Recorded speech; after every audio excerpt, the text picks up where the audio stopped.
Approval addiction is one of the quietest forces shaping male behavior. It rarely looks like desperation. It often looks like responsibility, politeness, patience, or maturity. That is why men underestimate it. Approval addiction is not the need to be liked. It is the need to feel acceptable in order to feel safe.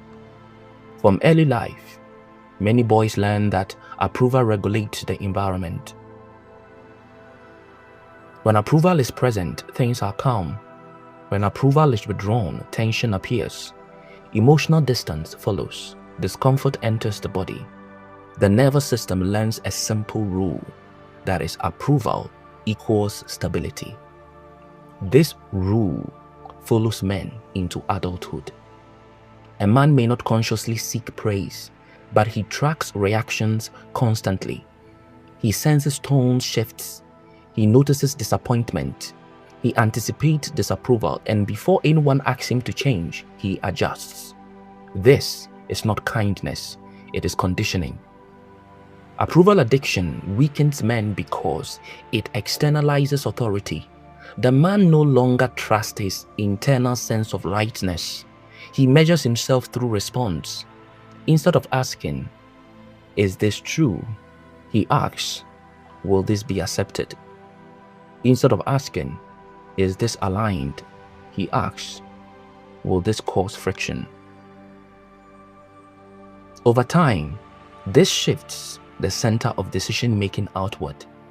A man becomes responsive rather than directive. Approval addiction also disguises itself as moral superiority.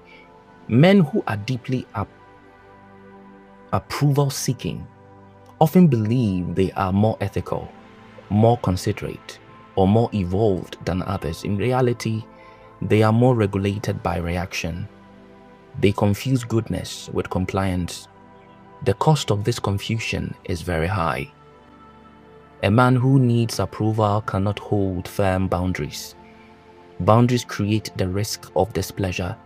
They introduce the possibility of disappointment or withdrawal. To the approval-addicted nervous system, this feels dangerous. So boundaries soften. Truth is delayed. Instinct is questioned. Approval addiction also undermines leadership. Leadership requires tolerating misunderstanding. It requires acting before consensus. It requires standing alone at times. A man addicted to approval hesitates here. He waits for permission that never comes. He edits vision to avoid resistance. He sacrifices direction to preserve acceptance. This does not make him cooperative. It makes him ineffective.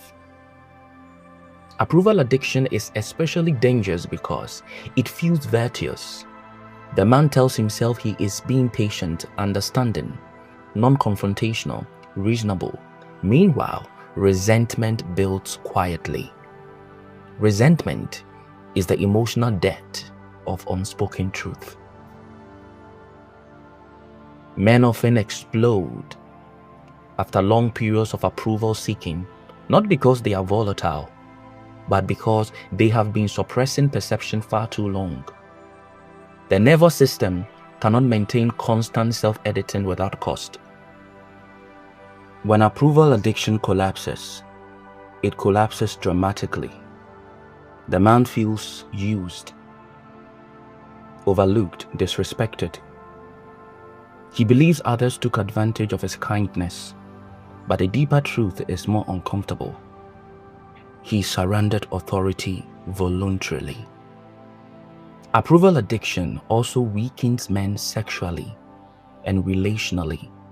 Desire becomes tied to validation. Attraction becomes negotiation. Confidence becomes performative. A man begins to ask silently, "Am I enough?" And when the answer feels uncertain, he tries harder. Trying harder is not strength, it is bargaining. A sovereign man does not reject approval. He simply no longer depends on it for regulation. He can receive appreciation without chasing it. He can tolerate disapproval without collapsing. This requires nervous system maturity. The shift happens when a man stops asking, "Will this be approved?" and start asking, "Is this accurate?" Accuracy restores authority. When decisions are guided by clarity instead of reaction, approval loses its leverage. It becomes information, not currency. This does not make a man unkind. It makes him stable.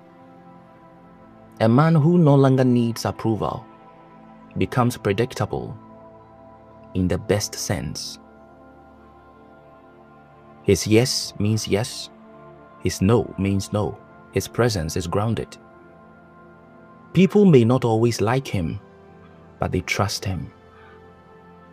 Approval addiction weakens men because it trains them to negotiate truth for comfort.